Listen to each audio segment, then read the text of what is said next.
A story is told that begins in verse 20, continues through 27. It's so emotionless, it's told in such a matter-of-fact way that it seems almost trifling, unimportant, not just a little bit difficult to understand. In several places in the Old Testament, we run across these odd scenes that seems almost out of place, slightly out of context perhaps. The problem is not with the verses. It's with our inability to connect them to the matters of the grave importance that they address. So let's examine closely what happens here. This is about Noah planting a vineyard, making wine, and getting drunk. Then crawling inside his tent, falling asleep, naked as a jaybird. Yep, the great godly man Noah got drunk. In this case, wine. By the way, this is the first mention of wine, yayin, in the Bible. Now, much argument over these verses has occurred over the centuries, mostly centered on whether or not Noah accidentally created wine and then accidentally drank it and had the world's first hangover. Not much chance. Noah undoubtedly knew the result of fermenting grapes and then drinking it. Noah was just a man. He had flaws, and the beauty of our Holy Scriptures is that they don't sanitize human beings, make us, perfect and infallible, like all the false religions tend to do with their leaders and founders. Not even the greatest men of the Bible, our Bible heroes, are mentioned, without including some of their faux pas and their disagreeable character traits. And the reason for this is very straightforward.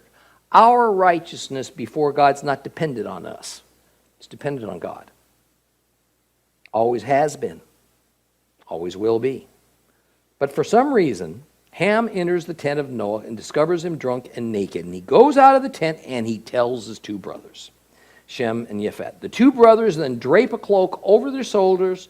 They walk backward into Noah's tent, and they let the garment fall over their father's nakedness without having looked upon him.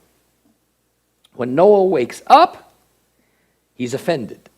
He's angry. He takes his wrath out, not so much on Ham, but on Ham's son Canaan. He pronounces a curse upon Canaan. Yet, there's more to what's going on here than only a curse on at least one member of Ham's line. There are also some blessings pronounced upon Shem and upon Japheth. Now, before we discuss those blessings, the logical question here is, what was Noah so upset about? Why did his grandson Canaan, who doesn't appear to even have been involved in this event, get the brunt of this curse? Well, ancient sages have come up with all sorts of reasons. Without going into detail, the thought is that Ham did far more than just to happen in upon his father's nakedness, that Ham committed some type of unnatural act upon his father, Noah, because Ham had become a wicked man.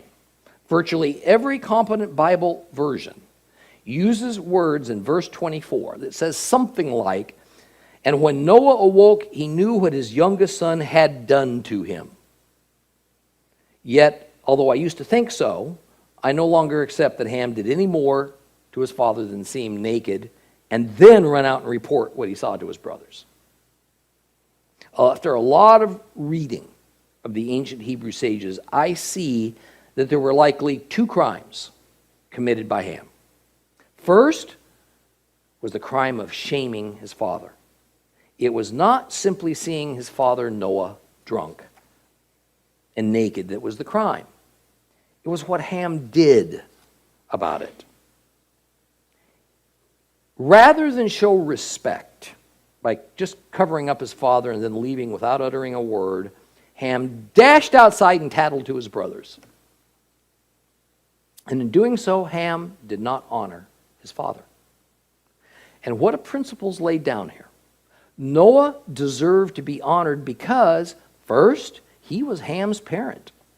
Second, because God called Noah of all men on earth, tzaddik, righteous in his sight. If God thought Noah righteous, that's the end of the matter. Ham should have not pointed out his father's sin to his brothers. Now, the second crime that Ham may have committed, and this is my own theory on the matter, is that called lashon hara in Hebrew. Lashon hara means to speak evil of someone, usually in the form of gossip or slander. Now, though it may not sound all that serious, because it's done rather usually in our society, in fact, once we get to Leviticus and begin discussing tzara'at, which is usually mistakenly called leprosy, we're going to see that this disease is thought to be God's punishment, and that the crime or the sin associated with contracting tzara'at is almost always lashon hara, speaking evil of someone.